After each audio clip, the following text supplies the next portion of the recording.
നമ്മളുടെ ഭാര്യഭർത്ത ജീവിതത്തിൽ ഇത് ഉണ്ടായിരിക്കണം.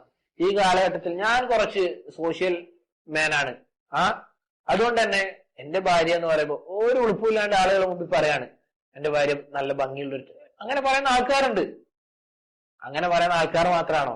എടുത്തു നോക്കാം നമ്മള് പല വ്ളോഗുകളും എന്താ ചെയ്യുന്നത്, ഒരു ലജ്ജയില്ലാണ്ട് ഓന്റെ ഭാര്യ എന്ത് ചെയ്യാണ്, നല്ല അണിയിച്ചൊരുക്കി ഓന്റെ ചെലവിന്റെ പൈസ തന്നെ എനിക്കെന്നാ വരുന്നേ, യൂട്യൂബിന്റെ വരുമാനത്തിൽ നിന്നാണ്.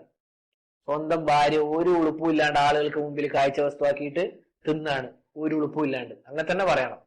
ലജ്ജയില്ലാണ്ട് ആളുകൾക്ക് മുന്നിൽ കാഴ്ച വസ്തുവാക്കിയിട്ട് എന്താ ചെയ്യുന്നത്, എന്ത് ചെയ്യാണ്, ഭക്ഷിക്കാണ്. ഇവന്റെ ഉദ്യോഗം എന്താ, ആളുകൾക്ക് മുമ്പിൽ ഭാര്യ ഇങ്ങനെ കാഴ്ചവെക്കുക എന്നുള്ളത്. ലജ്ജയില്ലാത്ത വർഗം. ഏറ്റവും മനോഹരമായ സ്വഭാവങ്ങളിൽപ്പെട്ട സ്വഭാവമാണ് എന്ത്, ഗൈറത്ത് എന്നുള്ളത്. റബ്ബ് സുബ്ഹാനഹു വ തആലയോടാണ് നമുക്ക് ആവലാതി ബോധിപ്പിക്കാനുള്ളത്. ലജ്ജ സ്ത്രീകളിൽ നിന്ന് ഊരിയെടുക്കപ്പെട്ട ഒരു കാലഘട്ടമാണിത്. ആണുങ്ങളിൽ നിന്ന് ഗൈറത്ത് എന്ന് പറയുന്ന ആ ഒരു നല്ല സ്വഭാവം ഇല്ലാതായിരിക്കാണ്. നമ്മൾ ആലോചിച്ച് നോക്കണം. പല ആളുകളും അവരെന്ത് ചെയ്യാണ്, ഭാര്യ പുറത്തേക്ക് ഇറങ്ങുമ്പോൾ പറഞ്ഞു കൊടുക്കാണ്, നീ ഇന്ന് ഇട്ടത് ശരിയായിട്ടില്ല, ഇത് എനിക്ക് ചേരുന്നില്ല, നീ കുറച്ചുകൂടി നല്ലതിട്. ആരാ പറഞ്ഞു കൊടുക്കുന്നത്? ഭർത്താവ് എന്ന് പറയുന്നവനാ പറഞ്ഞു കൊടുക്കുന്നത്. ആലോചിച്ച് നോക്കണം. കാലഘട്ടത്തിന്റെ പോക്ക് എങ്ങോട്ടേക്കാന്നുള്ളത് നമ്മൾ യഥാർത്ഥത്തിൽ ആലോചിച്ച് നോക്കണം.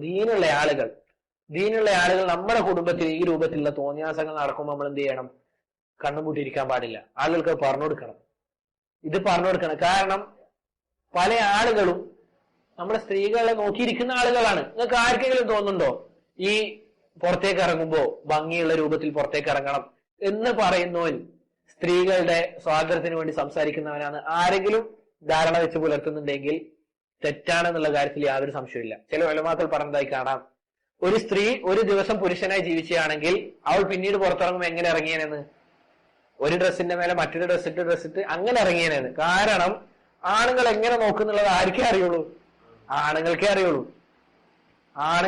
ഇത് ആരും നിഷേധിച്ചാലും, എത്ര ഞാൻ പുരോഗമനവാദിയാണെന്ന് പറഞ്ഞാലും, ഞാൻ ഏറ്റവും വലിയ പുരോഗമനത്തിന്റെ ഏറ്റവും ഹൈ ടോപ്പിലാണുള്ള ആളെന്ന് പറഞ്ഞാലും ശരി, ഒരാണാണ് തന്നെയാണ്, ഒരു പെണ്ണുമാണ്. ആ കാര്യത്തില് യാതൊരു സംശയവുമില്ല. ശേഖ് ഇവിടെ വളരെ മനോഹരമായി ഈ കാര്യങ്ങൾ വിശദീകരിക്കുന്നതായി കാണാം.